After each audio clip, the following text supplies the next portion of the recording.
ડેરિવેશનનું sir એટલું મેં up લેવલનું કર્યા હતા સોલ્વ, જેનાથી મારા માઇન્ડમાં જ આન્સર આવી જતા હતા.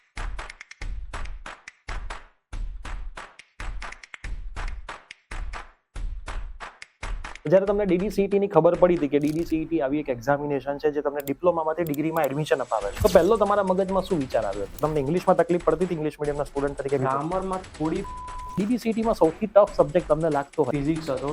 બટ આફ્ટર તમારા કોર્સ શું લાગે છે કે DDCET માં પ્રિપરેશન કયા લેવલની કરવી જોઈએ? હાઈ લેવલ કરવી જોઈએ, લો લેવલ કરવી જોઈએ, કે બધા સબ્જેક્ટ્સની ઇક્વલ તમે પ્રિપરેશન કરી શકો? ફિઝિક્સ અને મેથ્સ જે છે ને થોડું હાઈ લેવલનું. મોસ્ટલી વિદ્યાર્થીઓ હજી અમુકે તો ભણવાનું જ ચાલુ નથી કર્યું. હવે એ તૈયારી કરવાનું સ્ટાર્ટ કરે ફેબ્રુઆરીના એન્ડ સુધી આપણું DDCET કવર થઈ શકે જો એમને કરવું હોય તો. તમને ક્યારે એવું લાગ્યું કે થોડા ઘણા ઓછા માર્ક્સ આવ્યા, 10-15 માર્ક હજી વધારે આવી ગયા હોત તો એક હજી સારી કોલેજમાં જતા રહે, તો તમે એવું વિચાર્યું નહીં કે ફરીથી DDCET આપી દો નેક્સ્ટ યર 2026માં? એ સર મેં વિચાર્યું તો હતું ડીડી.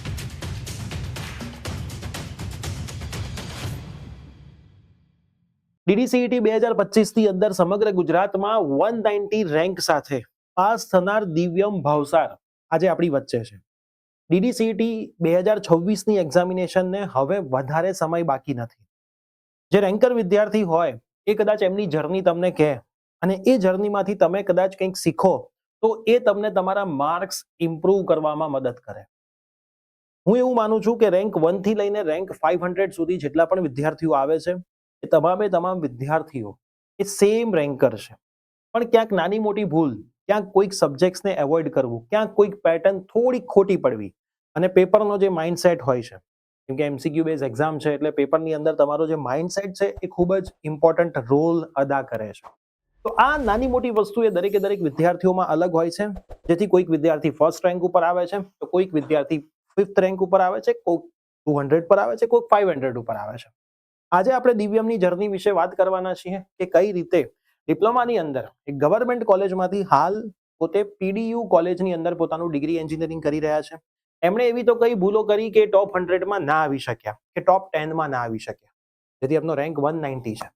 તો આજના આ પોડકાસ્ટમાં દિવ્યમ તમારું ખૂબ ખૂબ હાર્દિક સ્વાગત છે. Thank you sir for inviting for this podcast. Okay, આજે તમારી જર્ની આપણે જાણવાના છીએ. સૌથી પહેલા તો મારે તમને એ સવાલ પૂછવો છે કે તમે ડિપ્લોમામાં કેવા સ્ટુડન્ટ હતા? રેન્કર સ્ટુડન્ટ હતા, એવરેજ હતા કે બિલો એવરેજ હતા? સર અરાઉન્ડ મારા 9.9 9.5 એવા SP આવતા હતા. ક્લાસમાં ટોપ 3માં એમાં ટોપ 3માં આવતા હતા. તમે તમારું ડિપ્લોમા કઈ કોલેજમાંથી કરેલું છે? Government polytechnic Himmatnagar. એટલે તમારી જે કોલેજ હશે GTU ના અંડરમાં આવતી હશે GTU. અને આખા ગુજરાતમાં GTU નું પેપર તો સેમ જ આવતું હોય છે. હવે તમે ડિપ્લોમામાં ફર્સ્ટ યરમાં જે સબ્જેક્ટ્સની તૈયારી કરી હતી એ બધા DDCET માં હતા. ફિઝિક્સ કહેવા જઈએ, પછી તમારું ઇંગ્લિશ કહીએ, મેથેમેટિક્સ કહીએ. તો જ્યારે તમને DDCET ની ખબર પડી હતી કે DDCET આવી એક એક્ઝામિનેશન છે જે તમને ડિપ્લોમામાંથી ડિગ્રીમાં એડમિશન અપાવે છે, તો પહેલો તમારા મગજમાં શું વિચાર આવ્યો હતો? તો એ જ હતો કે ફિઝિક્સના જે અમુક સિલેબસ હતા એ થોડા ટફ હતા. જેમ ચેપ્ટર 2 આપણું ક્લાસિક મિકેનિઝમ છે એ થોડું ટફ હતું, એટલે એ ટોપિક્સ મને એટલું આઈડિયા નહોતું. તો મેં બીજા બધા ચેપ્ટર ગો થ્રુ કર્યા, ટોપિક્સ કર્યા, એ કે આવડી જશે. મેથ્સ તો મારું પહેલેથી પાવરફુલ છે એટલે મેથ્સમાં કોઈ ટેન્શન હતી નહીં. મેથ્સમાં ખાલી હતી કે ડેરિવેશન અને ઇન્ટિગ્રેશનમાં પ્રેક્ટિસ જોશે, એ બી આવી જશે. તો ફિઝિક્સ માટે જ્યારે ખબર પડી કે આવી DDCET એક્ઝામ આવે છે, આફ્ટર અમારી ઇન્ટર્નશિપ હોય છે જે સિસ્ટમમાં, જ્યારે કોલેજ સ્ટાર્ટ થઈ ત્યારે ફેકલ્ટી થ્રુ અમને ખબર પડી કે આવી એક્ઝામ આવવાની છે, આટલું તમારે એડમિશન થવાનું છે. તો વખતે મેં ઘરે જઈને રિસર્ચ કરી, યુટ્યુબ પર જોયું કોર્સ કયા અવેલેબલ છે, એ કોર્સ પરચેસ કર્યો.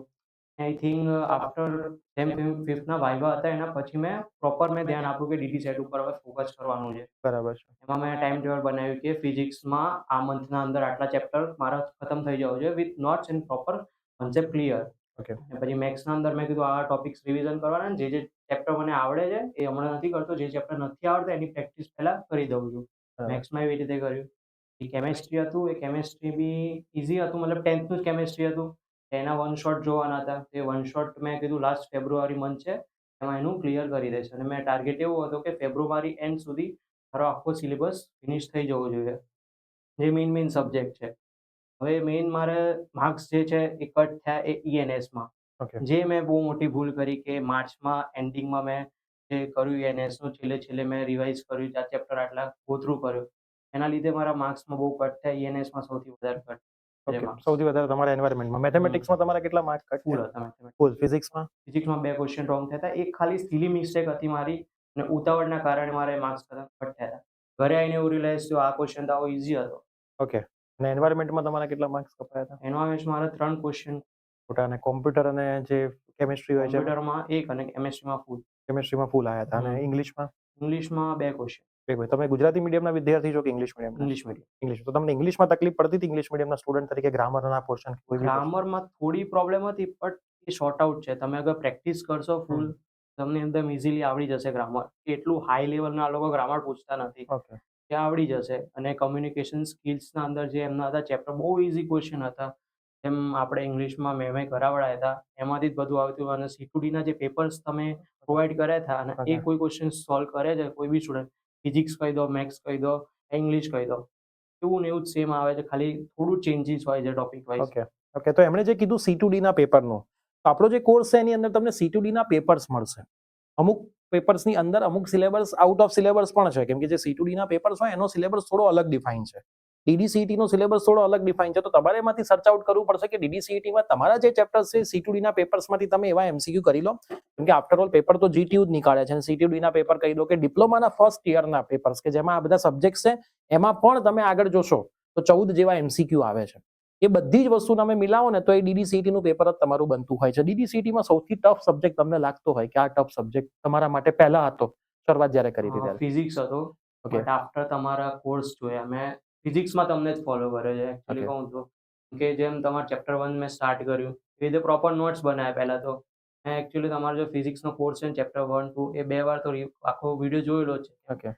ને કંઈ બી ડાઉટ આવતો તો આમ ફિઝિક્સમાં ટોપિક વાઇઝ બી આવતો તો તમને WhatsApp પર કરતો હતો અને તરત જ 24 અવર્સમાં રિપ્લાય આવી જતો હતો. Okay. અને અગર તમે બહાર હોય તો બી તમે એમ કહેતા હું થોડી વારમાં તમને સેન્ડ કરી 1 અવર્સ અંદર આવી જ જતો તો. મારે એમ કહેવું નહોતું પડતું સર રિપ્લાય આપો ને એવું.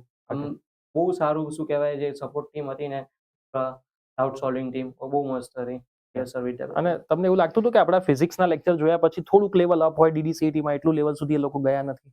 હા, એ થોડું લેવલ અપ હતું, બટ એ અમારા માટે જ ફાયદો છે. અગર ક્વેશ્ચન થોડા બી હાઈ આવતા ને Okay. તો અમે સોલ્વ કરી શકતા હતા.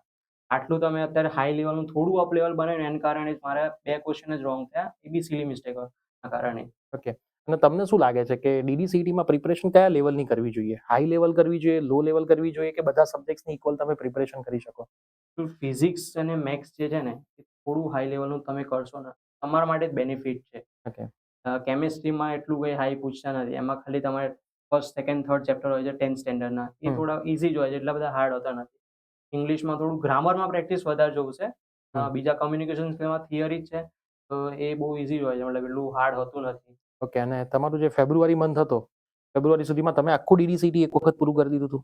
હા, મેં ફેબ્રુઆરીમાં ENS અને કોમ્પ્યુટર સિવાય બધું સિલેબસ મારો ઓવરઓલ ખતમ થઈ ગયું હતું. ઓકે. તો તમે શું સ્ટુડન્ટને શું કહેવા માંગશો કે એન્વાયરમેન્ટ ને કોમ્પ્યુટર છોડીને બધું કરી દેવું જોઈએ કે બધું જ પૂરું કરી દેવું જોઈએ? એકચ્યુઅલી બધું પૂરું કરતા ને તો એમના માટે સારું છે કે એન્વાયરમેન્ટ મેં છોડ્યું ને એના કારણે મારા 3 ક્વેશ્ચન રોંગ થયા વિથ નેગેટિવ માર્કિંગ. Okay. એના રીતે મારા માર્ક્સ એટલે જ ડાઉન થઈ ગયા. એટલે એ એન્વાયરમેન્ટ અને કોમ્પ્યુટર બંને જોડે કરે ને, મતલબ જોડે જોડે પ્રિપરેશન, કે જેમ મેં ટાઈમ ટેબલ મેં એમ બનાવ્યું હતું કે મંડે ટુ ફ્રાઈડે હું મેથ્સ અને ફિઝિક્સ કરીશ, સેટરડે સન્ડેમાં ઇંગ્લિશ અને કેમિસ્ટ્રી કરીશ. ઓકે. સ્ટુડન્ટને ઇંગ્લિશ અને કેમિસ્ટ્રી સાથે એન્વાયરમેન્ટ અને કોમ્પ્યુટર બી એડ કરવું જોઈએ એના ટાઈમ ટેબલમાં. ઓકે. અને વિદ્યાર્થીઓ તો અમુક વિદ્યાર્થીઓ તો એવા છે, અમે હમણાં જ DDCET ઓફલાઈન બેચ 2.0 લોન્ચ કરી, જેમાં નવા 12 એડમિશન થયા છે. એમાં મોસ્ટલી વિદ્યાર્થીઓ હજી અમુકે તો ભણવાનું જ ચાલુ નથી કર્યું. તો શું લાગે છે કે હવે અત્યારે માની લો કે આ જાન્યુઆરી મિડ પૂરું થઈ ગયું છે, હવે એ તૈયારી કરવાનું સ્ટાર્ટ કરે તો ફેબ્રુઆરીના એન્ડ સુધી તમે કહો છો તો ફેબ્રુઆરીના એન્ડ સુધી એમનું DDCET કવર થઈ શકે જો એમને કરવું હોય તો? કરવું હોય તો થઈ શકે. હવે એમના જોડે વન મંથ અને 10 ડેઝ છે. રાઈટ. હવે રોજે સવારમાં એક શેડ્યુલ બનાવે કે સવારે 9 to 12 મારે ફિઝિક્સ કરવાનું, સાંજે મેથ્સ કરવાનું, રાત્રે રિવિઝન કરવું આખા દિવસનું જે હતું એ. અને તમે સાંજે એવું હોય તો તમારું માઇન્ડ ફ્રેશ ના રહેતું તો જીમ જઈ શકો, બેડમિન્ટન. મારે એવું જ હતું કે જાન્યુઆરી ફેબ્રુઆરી સુધી હું આમ કોલેજ ગયો બહુ, કોલેજમાં હું અપડાઉન કરતો હતો. મોડાસા, એમ તો હું મોડાસાનો છું, Okay. અપડાઉન કરતો 100 કિલોમીટર મારે થતું હતું રોજ. સવારે 9 વાગે જાઉં તો સાંજે 6 વાગે આવું. એ વખતે એવું હતું, પણ પછી અમારા ફેકલ્ટી એટલા સપોર્ટિવ હતા કોલેજના કે એમને જાન્યુઆરીના અંદર બધો સિલેબસ ઓવરઓલ ખતમ કરી દીધો. પછી મતલબ જેને ના આવવું હોય આવે, એવું અટેન્ડન્સ એટલું ઇમ્પોર્ટન્સ નહોતું અમારા માટે. તો પછી મેં સવારમાં હું વાંચું થોડું ફિઝિક્સ, પછી સાંજે મેથ્સ કરું, પછી સાંજે હું જીમ જઉં, પછી બેડમિન્ટન રમવા જતો હતો. અને રાત્રે થોડું રિવિઝન કરું, જે Okay. ભણ્યું હોય જે દિવસનું આખું એ રિવાઇઝ કરું. મેથ્સના જે सम्स હોય, જે ચેપ્ટર મેં કર્યું એ સોલ્વ કરું સમ.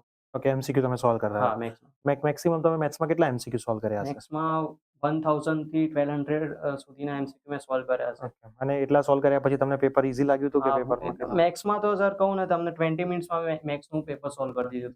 વધારે ઈઝી હતું આ બહુ વખતે? ઈઝી સર, એટલે એમ લાગે જ નહીં તમે મેથ્સનું પેપર સોલ્વ. ડેરિવેશનના સર તમે જુઓ ને, એક સ્ટેપમાં આન્સર આવી જાય. હવે માઇન્ડમાં જે વસ્તુ એક ડેરિવેશનનું સર એટલું મેં થોડું અપ લેવલનું કર્યા હતા સોલ્વ, હમ. જેનાથી મારે માઇન્ડમાં જ આન્સર આવી જતા હતા.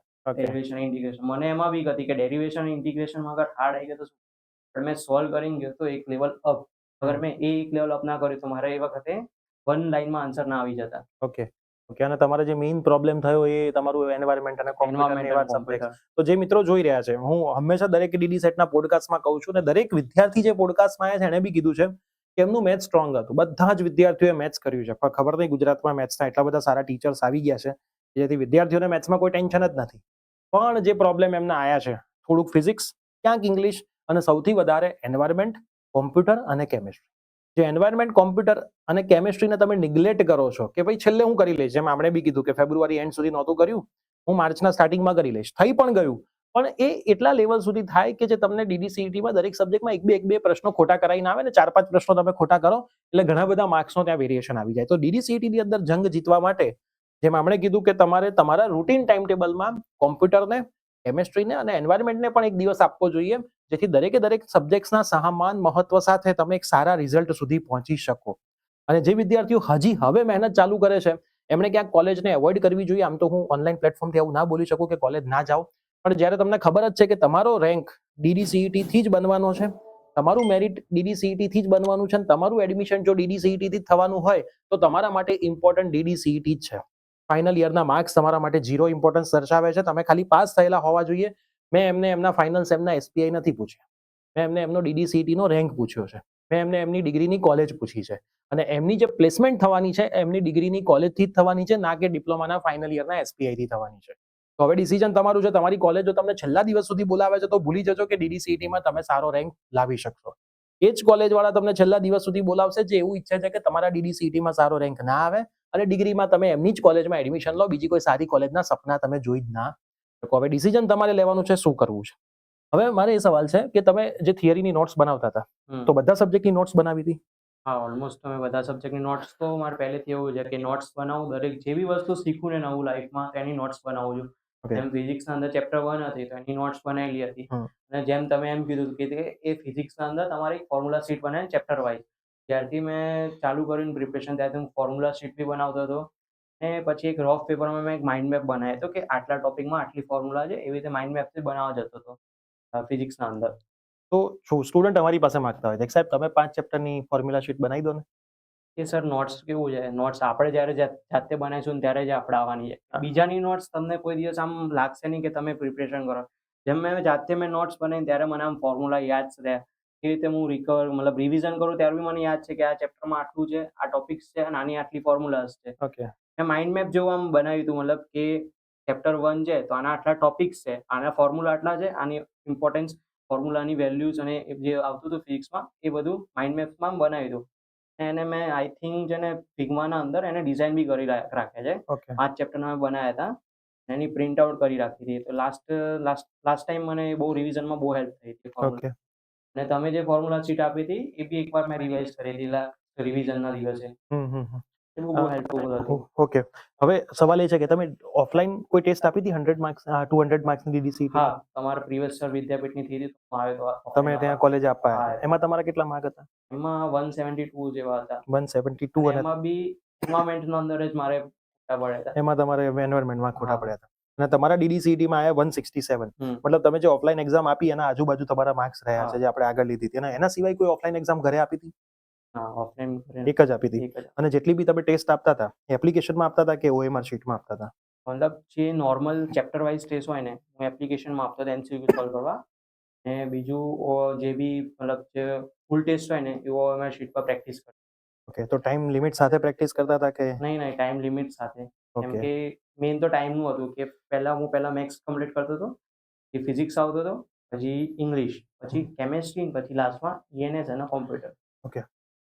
અને તમે જે પેપર પ્રેક્ટિસ કરતા હતા એમાં જે ખોટા પડેલા પ્રશ્નો ઉપર તમે શું કરતા હતા? અગર એ ક્વેશ્ચન ના આવડે હું તમને ડાઉટ પૂછતો. ફિઝિક્સમાં હોય તો તમને, મેથ્સમાં બીજા એક સર હતા એમને પૂછતો. એ રીતે મતલબ એને સમજાવતો હતો અને પછી એને મતલબ એક નોટ્સ બનાવી રાખી હતી કે આ ટોપિક છે તો અમારો થોડો વીક ટોપિક છે. તો એને હું દર સન્ડે એક રિવિઝન ટાઈપ રાખતો હતો કે જે બી મારા વીક ટોપિક છે એને દર સન્ડે એમ રિવાઇઝ કરતો હતો. ઓકે. જેનાથી મારા મેમરીની અંદર એ વસ્તુ સ્ટોર થઈ જાય કે આ વસ્તુ મતલબ રિવાઇઝ કરીશ તો આ ટોપિક થોડો મારો ક્લિયર થાય. હમ. અને અને આ તમે જે DDCT ની તૈયારી કરતા હતા તો તમારું કોઈ ફ્રેન્ડ સર્કલ હતું કે આટલા લોકો સાથે મળીને વાંચતા હતા કે તમે એકલા જ આમાં ના ના એકલો? તમારે કોઈ દિવસ કોઈ મિત્રોએ તમને એવું કહેતા સાંભળ્યા કે DDC માં શું તૈયારી કરવાની, MCQ બેઝ એક્ઝામ છે, પ્રશ્નો હોય 4 ઓપ્શન છે, એમાંથી એક સાચો શોધવાનો છે, એવું ક્યારેય બન્યું નથી? તો કોઈ મિત્રો અંદર વાતો કરતા કે કેટલી તૈયારી કરી, શું પહોંચ્યું, કેટલું પહોંચ્યું? હા, એવું અમારા એટલે થાય, અમે એટલે બધી વાતો કરી. અમારે જે 3 ફ્રેન્ડનું ગ્રુપ હતું એમાં અમારી વાતો થતી હતી કે અમારે આટલું. તો બીજા 2 ફ્રેન્ડ કઈ કોલેજમાં ગયા? બીજા ફ્રેન્ડ એક ગવર્મેન્ટ કોલેજમાં જ જોઈ ગયા છે, ઓકે. પાલનપુર. પાલનપુરમાં ગયા છો. ઓકે. હવે જે DDCT ની તમારી આખી જર્ની હતી એમાં તમારા ફેમિલી મતલબ તમારા પેરેન્ટ્સનો કેટલો સપોર્ટ રહ્યો છે? પેરેન્ટ્સનો ઓલમોસ્ટ ફૂલ સપોર્ટ જ છે, કેમ કે મારે એક્ઝામ હતી એ વખતે હું રમવા જાઉં, જીમ જાઉં. આમ કહે નહીં કે તારે એક્ઝામ છે તો તું ભણ, આખો દિવસ ઘરમાં રહે, ફરવા ના જા, પછી નવરાત્રી આવતી હોય, ફંક્શન હોય એમાં ના આવ. એ એમ કે તારું ભણવાનું પતાવી દેવાનું, તારું તારી રીતે કરવાનું, તારે જ જોવાનું છે કે આગળ જઈને તને જ સારી કોલેજ મળશે. રાઈટ. તું મહેનત નહીં કરીશ, તને નહીં મળે, તું પછતાઈશ. એટલે એમનો સપોર્ટ એ જ હતો કે તું રમ, બધું જ કર, પણ DD સેટની એક્ઝામની પ્રિપરેશન તારી રીતે કરજે અને સારો સ્કોર લાવજે. ઓકે. અને તમને ક્યારે એવું લાગ્યું કે થોડા ઘણા ઓછા માર્ક્સ આવ્યા છે, 10-15 માર્ક હજી વધારે આવી ગયા હોત તો એક હજી સારી કોલેજમાં જતા હા, રહ્યા? એવું થયું, કેમ કે થોડા હજી વધારે માર્ક્સ આવી ગયા હોત તો મેરિટ તો મને સારી કોલેજ નિરમામાં મળી જતું, જે મારો ગોલ હતો નિરમામાં ઓકે. એડમિશન લેવું, ઓકે. તો એ મળી જતું. તો તમે એવું વિચાર્યું નહીં કે ફરીથી DDCT આપી દઉં નેક્સ્ટ યર 2026માં? એ સર મેં વિચાર્યું તો હતું DD સેટ ફરતી આપવાનું, બટ પછી કે ખ્યાલ પડ્યું કે હવે કોલેજ ઉપર એટલું પછી આમ સારી ટોપ 5 કોલેજમાં એડમિશન તો મળી જ જવાનું છે. એટલે મેં કીધું હવે વરસ બગાડવું એના કરતાં જે કોડિંગ સ્કિલ્સ છે એને જ ઇમ્પ્રૂવ કરું વરસમાં, તો મારો વરસ બગડે નહીં.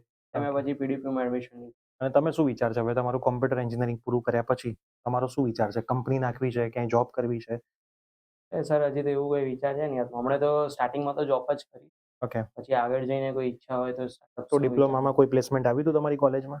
હા, ડિપ્લોમામાં સર મને પ્લેસમેન્ટ લાગ્યું. ઓકે. એમાં હું એમને મતલબ સર ચીલ મારવા ગયો હતો કે પ્લેસમેન્ટ સેલ્ફ પ્લેસમેન્ટ ડે હતો તે દિવસ હું એમને ગયો હતો ઇન્ટરવ્યુ આપવા કે ખબર પડે કે કેવી રીતે પ્લેસમેન્ટ લેવાય છે. તેમાં સિલેક્ટ થયો હતો. ઓકે. અને પછી કેમ તમે ડિગ્રી કરવાનું વિચાર્યું? ડિપ્લોમા પછી જોબ ચાલુ કરી દેવી ના જોઈએ? ના સર, મારે ફિક્સ જ હતું કે ડિગ્રી કરવાનું જ છે આગળ. ઓકે. આ તો હું એમને એમ ગયો હતો મતલબ જોવા કે પ્લેસમેન્ટ કેવી રીતે છે ને બધું હા, કેવી રીતે આખી પ્રોસેસ થતી હોય છે. ઇન્ટરવ્યુ કેવી રીતે હોય લે છે ને અને એક્સપિરિયન્સ. અને 10મા પછી તમે કેમ ડિપ્લોમા લીધું? કેમ 11-12 સાયન્સ સ્કૂલમાં ના આગળ એકચ્યુઅલી વધ્યા? સર મને આમ ભણવાનું મતલબ શોખ છે, ભણી તો લઉં, પણ આમ એવું નહીં કે રોજના 9 કલાક 8 કલાક ભણવું, JEE પ્રિપરેશન કરીને JEE કરું, મતલબ એવું નહોતું કે મારે પહેલેથી રમવાનો શોખ બહુ હતો. રમવું બી હતું, બધું કરવું હતું. પછી મેં કીધું 11-12 કરીશ તો હું ભરાઈ જઈશ ઘરમાં. મને કશે રમવા નહીં જવાય. એટલે પછી મેં કીધું ડિપ્લોમા કરીએ તો અહીંથી મને પ્રેક્ટિકલ નોલેજ મળશે. એટલે મારા મમ્મી બી જે છે ડિપ્લોમા કોલેજમાં પ્રોફેસર હતા, ઇલેક્ટ્રિક એન્જિનિયર. ઓકે. ઇલેક્ટ્રિક એન્જિનિયરિંગમાં. તો ખબર હતી કે પ્રેક્ટિકલ નોલેજ અને સારું છે ડિપ્લોમા કરવું. એટલે મેં ડિપ્લોમા પ્રિફર કર્યું. ઓકે. અને વિદ્યાર્થીઓ એવું કહેતા હોય છે કે 6ઠ્ઠું સેમિસ્ટર અને ડિપ્લોમાનું આ DDCT બંને મેનેજ નથી થતું. અમુક કોલેજ એમને હેરાન કરે છે, અમુક વિદ્યાર્થી મેનેજ નથી થતું. તો એના માટે શું કરી શકે વિદ્યાર્થીઓ? સર એટલે જો જાન્યુઆરીમાં અમારે સેમ 6 સ્ટાર્ટ થયું. હવે મેં વિચાર્યું હતું કે 1 month continuous 1 month 1 month 15 days હું રેગ્યુલર કોલેજ જઈશ. તે કોલેજ તો ગયો રેગ્યુલર, બરોબર, અને એના સાથે સાથે મેં DD સેટની બી પ્રિપરેશન ચાલુ રાખી. કોલેજના સબ્જેક્ટ હું નહોતું કરતો એટલું કે એમાં ખાલી પાસ થવાનું હતું મિડ સેમમાં. મિડ સેમ આવતી તો એક દિવસ વાંચતો, 10, 12, 20 માર્કની મિડ સેમ હોય તો 12 માર્ક્સ મેક્સિમમ લાવતો, પાસ થવાનું હતું. અને બસ એ મિડ સેમ વખતે પ્રિપરેશન કરતો અને પછી મેં એવું વિચાર્યું હતું કે DD સેટની અમારી એક્ઝામ હતી 19 એપ્રિલે અને 27 એપ્રિલે ટર્મ એન્ડ હતી. તો 19 એપ્રિલ પછી જે બી સબમિશન હોય પ્રેક્ટિકલ હોય રાત્રે જાગીને 2-2, 3-3 વાગ્યા સુધી લખીશ અને પતાવી દઈશ, થઈ જશે. અને પછી 10 દિવસની ગેપ હતી GTUની એક્ઝામ માટે. એમાં 10 દિવસમાં 4 સબ્જેક્ટ છે, થઈ જશે, પાસ જ થવું છે, એટલે એ થઈ જશે, એમ ઇઝીલી થઈ જશે કે પહેલેથી વાંચવાની જરૂર નથી. કેમ કે એટલું ઇમ્પોર્ટન્સ હતું, એમાં ખાલી પાસ થવું છે. એટલે મહિનો ખાલી કોલેજ ગયો અને પછી મિડ સેમ આવે ત્યારે એક દિવસ પહેલા વાંચતો હતો અને થઈ જતું હતું. એમ એટલું ટફ નથી, મેનેજ કરતા આવડવું જોઈએ સર એને. સ્ટુડન્ટ્સ કોઈ બી હોય એને મેનેજ કરતા આવડવું જોઈએ વસ્તુને. કેમ કે હું સવારે 9 વાગે જઉં કોલેજ, મતલબ બસમાં અમે અપડાઉન કરતો હતો. 9 વાગે જાઉં તો સાંજે 6 o'clock આવું, 7 o'clock આવું. ફિક્સ નહોતું એ વખતે. તો બસનો જે અપડાઉનનો 1 કલાક હતો એમાં તમે કઈ રીડિંગ કરતા કે એમાં આરામ હા, કરતા? 2 કલાક તો કઈ રીડિંગ ના રહેશે બસમાં, તો પછી આમ Okay. મજા ના આવે એમ. ઓકે. અને આ DDCET માટે મોર્નિંગ વાંચવું પ્રિફર કરી શકાય કે રાત્રે વાંચવું પ્રિફર કરી શકાય? સર, સ્ટુડન્ટ્સ પર ડિપેન્ડ્સ છે. અગર એમને સવારે ઉઠીને ફાવતું હોય તો સવારે બહુ બેસ્ટ છે. ઓકે. કેમ કે સવારે અગર એ ઉઠી જાય તો 2 કલાક એમને આમ રીડિંગ કરવું સારું રહે. ઓકે. અને જે DDCET ના પેપર છે તમે આપ્યું 2025, 2024 નું પેપર બી તમે જોયું હશે, સેમ્પલ પેપર બી જોયું હશે. તો શું લાગે છે 2026 નું પેપર સહેલું આવશે કે અઘરું આવશે? આઈ થિંક સર આ લોકો આ વખતે મેથ્સમાં થોડું મીડિયમ લેવલ પૂછશે. એટલું બધું હાર્ડ નહીં પૂછે. મેથ્સ અને ફિઝિક્સમાં મીડિયમ જ પૂછશે. એન્વાયરમેન્ટના અંદર સર સ્ટુડન્ટને હું એડવાઇસ આપીશ કે દરેક સ્ટુડન્ટ્સને એન્વાયરમેન્ટ્સના અંદર એમની જે ડિપ્લોમાની અતુલ પ્રકાશનની બુક આવતી હતી એ પ્રિફર કરે એકવાર. એના અંદર જે બી ચેપ્ટર્સ ટોપિક્સ છે એકવાર એની નોટ્સ બનાવીને એકવાર પ્રિફર કરે તો એમને થોડું ફાયદો પડશે એન્વાયરમેન્ટ્સના અંદર. એન્વાયરમેન્ટ્સના અંદર અમને ખબર જ નથી કયા ટાઈપના ક્વેશ્ચન આવશે. ઓકે. કેમ કે પેલું દરેક ટાઈપના અલગ અલગ ક્વેશ્ચન હતા. C2Dના મેં પેપર કર્યા તો આમ થિયરી સબ્જેક્ટ છે એન્વાયરમેન્ટ, એટલે કઈ બી આવી શકે, કઈ બી, એનું હા, ફિક્સ ના કહેવાય. એમને કોઈ પર્સન્ટેજની વેલ્યુ પૂછી હતી, આઈ થિંક યાદ નથી.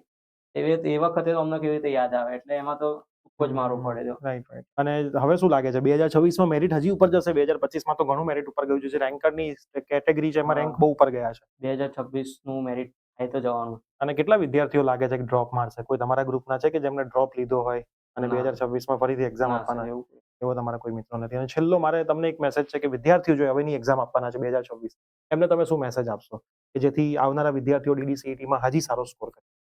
અગર 2027માં આપવાના હોય DD સેટ, તો જ્યારે તમારે ઇન્ટર્નશીપ આવે છે, જેમ 45 ડેઝની ઇન્ટર્નશીપ આવે સેમ ફિફ્થની, એ વખતથી જ પ્રિપરેશન સ્ટાર્ટ કરી દેવી જોઈએ.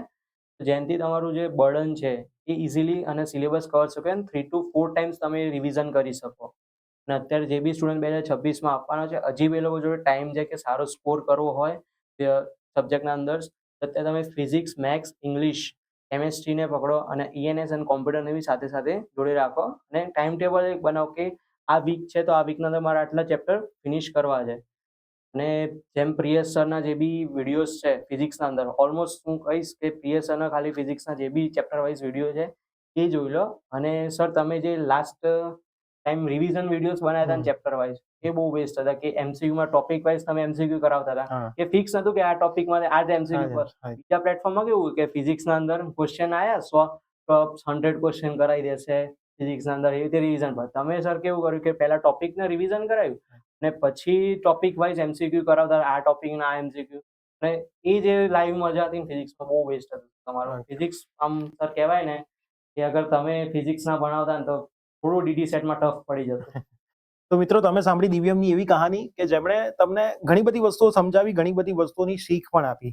અને આઈ હોપ તમે દિવ્યમે જેટલી વસ્તુઓ કીધી છે બધી વસ્તુઓમાંથી તમને જે વસ્તુ સારી લાગી છે, તમે ક્યાંક મિસ કરી રહ્યા છો DDCETમાં ઘણી બધી વસ્તુ, જેના લીધે તમારા માર્ક્સ કદાચ નથી આવી રહ્યા, એને તમે ફોલો અપમાં લેશો અને તમે એને ઇમ્પ્રૂવ કરશો.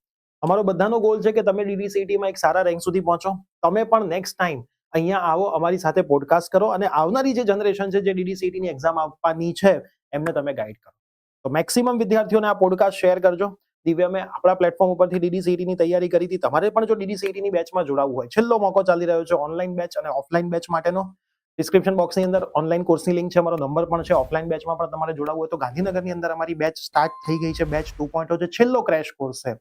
માર્કેટની અંદર DDCET દર્પણ કરીને પ્રિયસર વિદ્યાપીઠ પ્લેટફોર્મે લખેલી ગુજરાતી મીડિયમ અને ઇંગ્લિશ મીડિયમની બુક પણ અવેલેબલ છે, જેમાં 4200 થી વધારે MCQ આપેલા છે. જેટલા તમે MCQ કરો છો એટલે તમારા ઘણા બધા કન્સેપ્ટ ક્લિયર થઈ જાય છે. તો બધું જ તમારી પાસે છે, તમારે ફક્ત કરવાની છે મહેનત. જો એક સારી મહેનત કરશો તો DDCETમાં સારો રેન્ક લાવી શકશો અને સારી કોલેજમાંથી ડિગ્રી કરીને તમારું અને તમારા ફેમિલીનું નામ રોશન કરી શકશો. તો જો તમને આ પોડકાસ્ટ ગમ્યો હોય તો શ્યોર લાઈક કરજો, શેર કરજો, સબસ્ક્રાઇબ કરજો.